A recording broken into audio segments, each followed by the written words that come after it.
My name is Alec Leindecker. My pronouns are he, him. Yes, dude. Absolutely. This is what I'm talking about, man.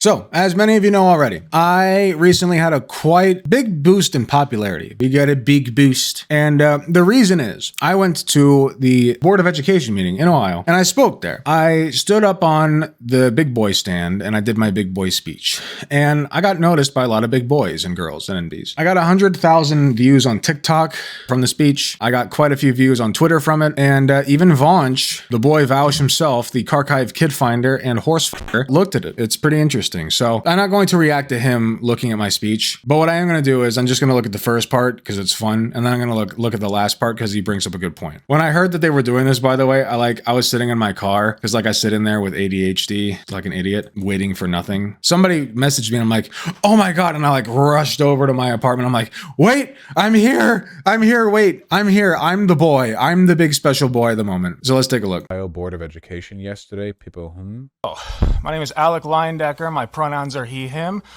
And I'm a registered... Yes, dude. Absolutely. This is what I'm talking about, man. This is what I'm talking about. All right, we're calling to the floor the pro trans advocate. Fucking Mongo stands up.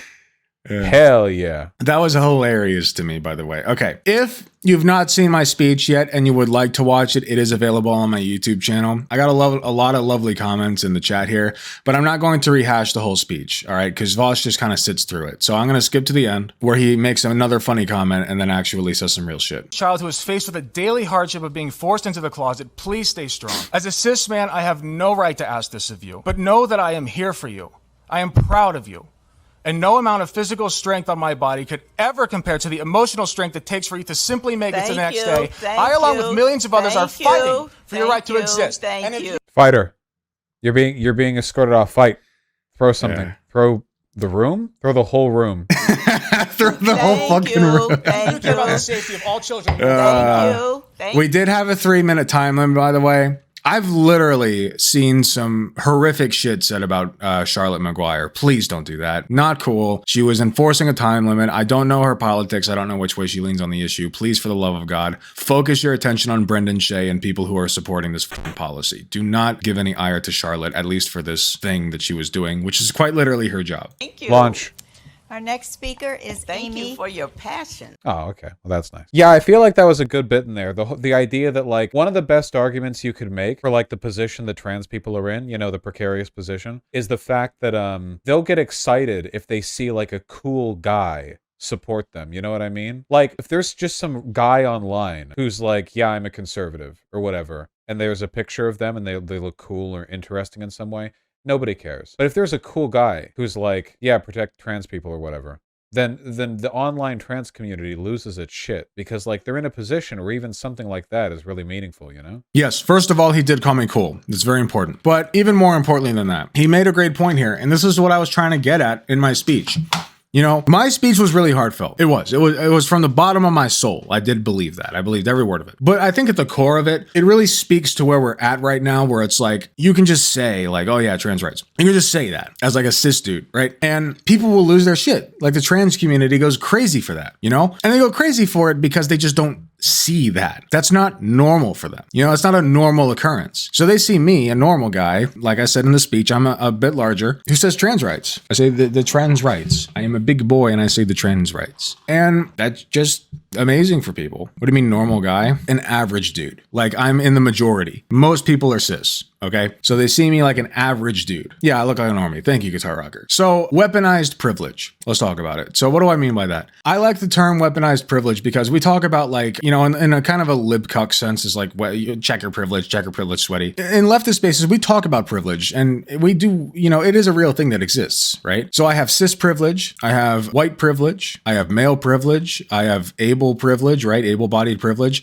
and I have pretty privilege, quite frankly. So I have all these privileges, and I have had struggles in my life. I've worked very hard to get to where I'm at, both in my stream and in my career. But at the same time, I had a lot of things helping me along. I was dealt a good hand. Basically, what I'm saying is I am a person who has enormous amounts of privilege, and weaponizing that for good is something that I take a lot of pride in. Hasanabi has talked about this too. Hassan Piker has talked about this quite a bit. And so I took a note from him, and I was like, I could do that too. And it's good. It's good when people see like the group that's in power sticking up for the little guy. You use your white privilege to stick up for black rights. You use your cis privilege to stand up for trans rights. You use your straight privilege to stand up for gay rights and stuff. And that's an important thing to do. Minority groups have a very hard time winning their rights back because ultimately the rights were taken from them by another group. So winning them back is very difficult to do on their own. And so we in the power groups have, power to do that. We have more power than other people do. And if we, weaponize that in the correct direction and in the correct way, we're able to force things to change in such a way that it enables these minority groups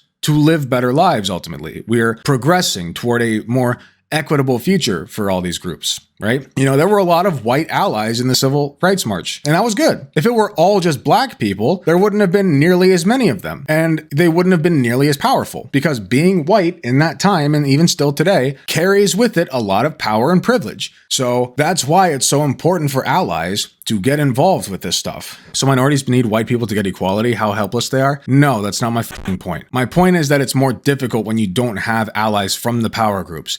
That's the entire idea of privilege in our society. Black people don't need white people to help them up. I'm not saying that's what they need. My point is that if you're going to recognize that black people are disenfranchised in the society, which they are, then you also need to recognize that white people have a lot more ability to help them out of that situation. That's what I mean. White allies are a necessity for pushing minority rights. Yeah. It's more useful to have allies from groups that aren't disenfranchised. Exactly. Imagine, right? Imagine if the Pilgrims had come over. You know how they ravaged Native American societies? Imagine if they had come over and there was a significant portion of Pilgrims, white Pilgrims, that said, hey, maybe we shouldn't be like dicking these people over. Maybe we shouldn't be completely obliterating the populations of the natives. And I'm sure there were a couple of them that thought that, but like a significant chunk of them, like at least 5%, were helping these guys. The outcome could have been a lot different for them. If we're going to recognize that disenfranchised groups have way less power than the power groups, then we also need to recognize that people from those power groups have an enormous amount of ability to help those minorities, right? Shouldn't be needed, but it is. Exactly. What I did getting up on that stand is not special. It's not, okay? The only reason that it is special is because of my physical attributes. That's it. I'm a big guy. I'm cis. Got a big beard. It's impressive because of how I look. That's the only reason that what I did is impressive. Okay. I think I wrote a great speech. It was heartfelt. I think it was well written, but it would not have been nearly as impressive if I was not who I was. That's just it. And that's the way the world turns right now. And that's what we're trying to fix. Okay. So when you look like me and you're a leftist, you have so much fucking power that you can do with that. People like Vosh even, he's not as big as I am, but he's got quite a bit of power, right? And that's good. And we need to weaponize that. That's all I'm saying. If you're a big white dude like me, a big white cis dude with a beard, and you're a leftist and you believe in progressive causes and you haven't started to weaponize that, then do it. Do it. Start going to these school board meetings and these city councils. Make your voice heard. People love that shit, all right? It's so important. Shit gets done a lot faster when people from power groups stand up for the people in minorities. The only special thing that Alec Gunther is cis, speaking for trans people and for people that hate us, that helps add legitimacy to our cause. Exactly. Unfortunately, trans people have been saying this shit for decades and by some metrics even centuries. The problem is they're trans. That's literally the only problem. So it sucks, but we're at where we're at, and I'm gonna use every ounce of privilege that I have to push for a better world where that's not the case. When you're in the in group, your voice has a lot more power in regards to minority issues. Exactly. That's my point. That's why it's so important for us to use that voice, okay? That's all I'm saying. Like I said, if you're a leftist, you look like me, go out and do something with it. If you're not a leftist and you look like me, consider becoming a leftist today. And you can do that by watching my stream. And you can watch my stream at twitch.tv/AlecGunter. You can also hit the like button and subscribe,